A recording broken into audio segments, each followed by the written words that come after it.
Hi, my name's Katie and welcome back to my channel.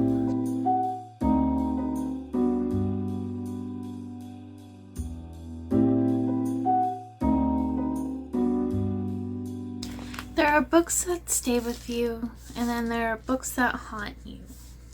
Welcome to the first episode of I'd Sell My Soul to Read This Again, where I willingly relive emotional trauma so you don't have to. Or so you can join me and we can spiral together. Honestly, both work. Today we're starting with The Poppy War by R.F. Kuang, because this book owns real estate in my brain and probably always will, along with my bookshelves.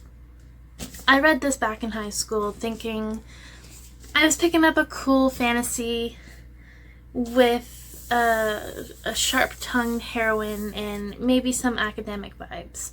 A strong lead female character, yes. But what I got was a spiritual dismantling. I finished it, stared at my bedroom ceiling, and thought, I am not okay. And also, this author is going to be an all-time favorite. And I was right on both counts. This book, along with the sequels, are destroying. In a good way. And I really wish that I could go into it and read it for the first time again. So here's the thing. The Poppy War lures you in gently. It starts with a girl named Rin, an orphan who tests into the most elite military academy in the Empire.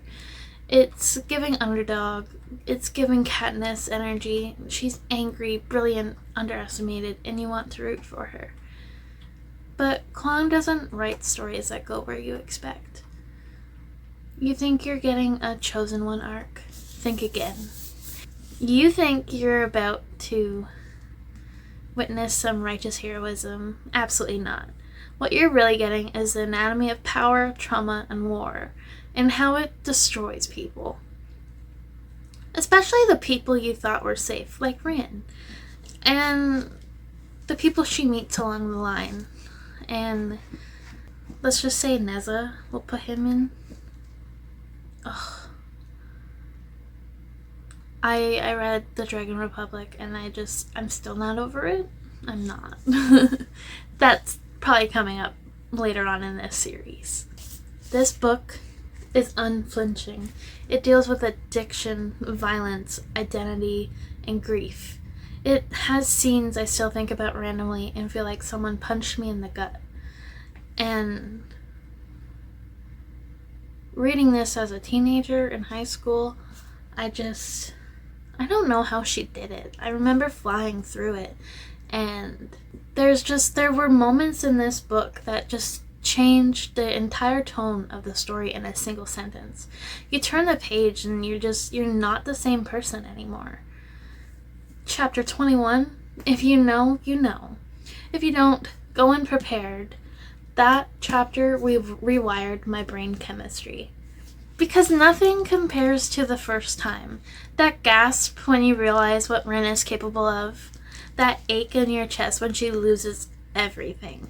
That moment you realize this isn't a redemption story. I want to feel that again. To be gutted, shocked, amazed. I want to experience her rise and her fall with fresh eyes. To wonder if she'll make it. To hope that maybe this time it ends differently.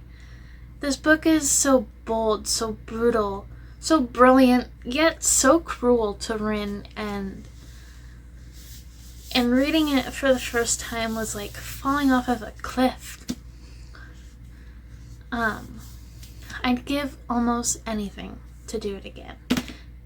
This book, R.F. Kuang, she completely changed how I go into a book in a good way.